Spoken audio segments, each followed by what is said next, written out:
આમ તો આપણને ભાજપ અને કોંગ્રેસના નેતાઓ હંમેશા એકબીજા ઉપર આક્ષેપો કરતા જોવા મળે છે, પરંતુ હવે અમરેલીમાંથી કંઈક એવી બાબત સામે આવી છે કે જેને લઈ અને ભાજપના નેતા અને કોંગ્રેસના નેતા બંને દ્વારા પત્ર લખવામાં આવ્યો છે. શું છે સમગ્ર મામલો, વિગતે ચર્ચા કરીશું. નમસ્કાર, હું છું ઉજ્જવલ અને આપ જોઈ રહ્યા છો નિર્ભય ન્યૂઝ. આપણે અનેકવાર એવા ક્યાંક ને ક્યાંક નિવેદનો સાંભળતા હોય છે.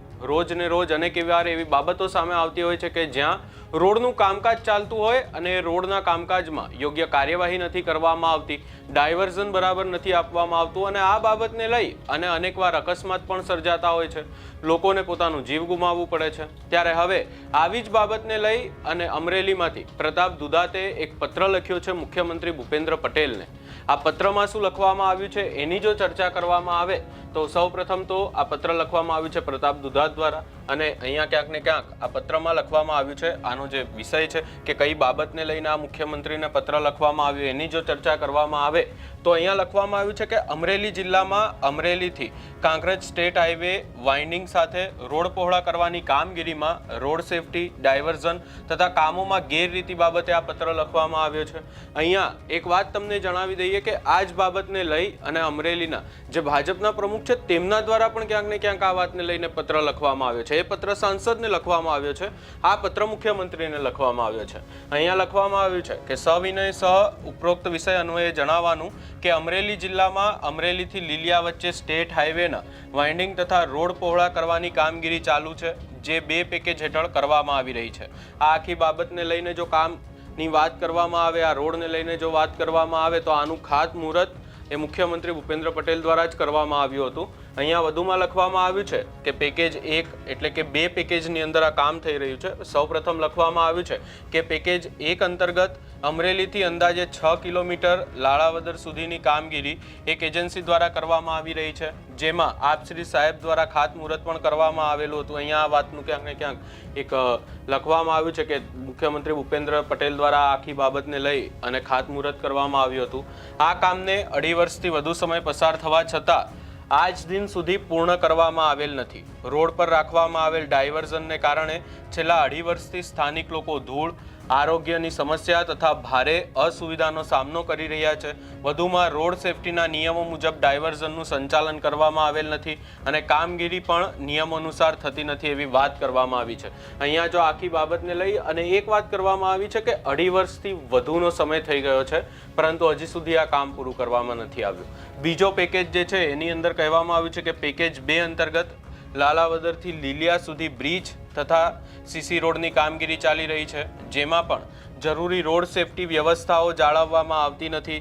પરિણામે વાહન ચાલકો, રાહદારીઓ તથા વિદ્યાર્થીઓને ગંભીર જોખમ ઊભું થયું છે અને અકસ્માતો તેમજ મૃત્યુના બનાવો પણ બનેલ હોવાનું જાણવા મળ્યું છે. એટલે કે આ જે બીજો પેકેજ છે, જે બ્રિજ અને સીસી રોડની કામગીરી છે, એની અંદર પણ હજી સુધી કામ નથી થયું એવી વાત કરવામાં આવી છે. કહેવામાં આવ્યું છે કે આ બંને પેકેજની કામગીરી સરકારશ્રીના માર્ગદર્શિકાઓ તથા નીતિ નિયમો મુજબ થતી નથી. કામો લાંબા સમયથી અધૂરા છે અને તેમની નિર્ધારિત સમય મર્યાદા કરતાં ઘણા વધુ સમય વીતી ગયો હોવા છતાં પણ પૂર્ણ કરવામાં આવ્યા નથી, જેના કારણે લોકોને ધૂળ, ટ્રાફિક તથા અકસ્માત, દુર્ઘટનાનો સતત સામનો કરવો પડે છે. તેમ છતાં કામગીરી કરનાર એજન્સીઓ સામે આજ દિન સુધી કોઈ કાર્યવાહી કરવામાં આવતી નથી. અહીંયા વધુમાં લખવામાં આવ્યું છે કે આ બાબતે આપ શ્રી સાહેબને વિનંતી છે કે આ સમગ્ર બાબતની તાત્કાલિક તપાસ કરાવી જવાબદાર એજન્સીઓ સામે યોગ્ય કાર્યવાહી કરવામાં આવે તથા બંને કામો સરકારશ્રીની ગાઈડલાઈન મુજબ રોડ સેફટી નિયમો અંતર્ગત ડાયવર્ઝન કરવામાં આવે અને નિર્ધારિત સમય મર્યાદામાં કામો પૂર્ણ કરવામાં આવે. અહીંયા એક પ્રશ્ન એ ઊભો કરવામાં આવ્યો છે કે આ બાબતને લઈ અને ઘણો સમય જતો રહ્યો. આ બાબતને લઈ અને રજૂઆતો અને જે એજન્સી જેને કામ સોંપવામાં આવ્યું છે એનું કામ છે કે જે સમય મર્યાદા નક્કી હોય એ સમય મર્યાદામાં કામ પૂર્ણ કરી દેવું. તો પછી અહીંયા પ્રશ્ન એ પણ ઊભો થઈ રહ્યો છે કે પછી આ એજન્સીઓને કોણ છાવરી રહ્યું છે? કારણ કે એક મર્યાદા હોય છે ને એ મર્યાદાની અંદર જો એને કોઈ એજન્સીને કોન્ટ્રાક્ટ આપ્યો હોય કે આ રોડ તમારે બનાવવાનો છે તો પછી એ સમય મર્યાદામાં એ રોડ બનાવવાનો હોય છે.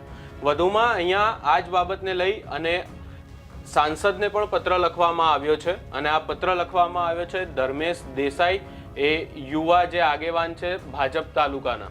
આ બાબતને લઈ અને વધુમાં આ ભાજપ તાલુકાના જે યુવા આગેવાન છે તેમના દ્વારા શું કહેવામાં આવ્યું એ પણ સાંભળી લઈએ.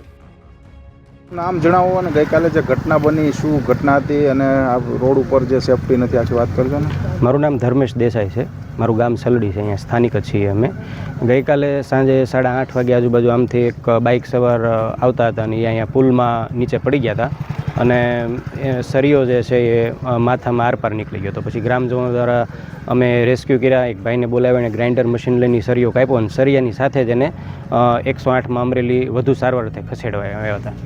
ત્યારબાદ સવારે એવું જાણવા મળ્યું કે એ ભાઈનું મૃત્યુ થયું છે અને એક દી અગાઉ આપણે લાલાવદરથી આગળ જે કામ ચાલુ છે બાયપાસ પર, ત્યાં પણ આ ઘટના બની, ત્યાંય પણ એક જણા મૃત્યુ થયું હતું. એટલે કુલ છેલ્લા 2 દિવસમાં 2 જણાનો ભોગ આ વિસ્તારમાં લેવાનો અને તદ્દન હું એમ કહું છું કે તંત્ર અને કોન્ટ્રાક્ટર આ 2 જવાબદાર ગણી શકાય. તમે પત્ર લેખો સાંસદને, શું એમાં ઉલ્લેખ કર્યો છે આખું વાત કરો? એમાં સાહેબ ઉલ્લેખ મેં એવો કર્યો છે કે આ એક તો પહેલી વાત તો એ કે એમાં આ જે કામ ચાલે છે ત્યાં આગળ કોઈ બેરિકેડ કે કોઈ થોડા અંતરે કાંઈ જે એને સેફટીના જે લેવા પડે મેજર એવું કાંઈ લીધેલું છે નહીં. તો એના કારણે આ બેદરકારીને લીધે આ બનાવ બન્યો છે. તો હું સાંસદને એવો પત્ર લખ્યો કે જવાબદાર અધિકારી અને જવાબદાર કોન્ટ્રાક્ટર સામે કાયદેસરની જે કાર્યવાહી થાય અથવા તો એને એવા દિશાસૂચક આપો જેથી આવા નિર્દોષ લોકોના જીવ આગળ ક્યાંય પણ ના જાય. આ ક્યાંક ને ક્યાંક હવે એક પહેલો એવો બનાવ આપણે જોતા હશું કે જ્યાં અમરેલીમાંથી સામે આવ્યો ને આ બનાવમાં બંને જે ભાજપ અને કોંગ્રેસના નેતાઓ એક જ વાતને લઈને રજૂઆત કરી રહ્યા છે. અહીંયા હવે રજૂઆત કરવામાં આવી છે. આગામી સમયમાં જોવાનું રહેશે કે આ વાતને લઈ અને તંત્ર દ્વારા શું એક્શન લેવામાં આવે છે. આ સમગ્ર બાબતે આપનો શું અભિપ્રાય છે એ અમને કમેન્ટ કરી જરૂર જણાવશો. અમારી ચેનલ નિર્ભય ન્યૂઝને લાઇક, શેર, સબસ્ક્રાઇબ કરવાનું ભૂલશો નહીં.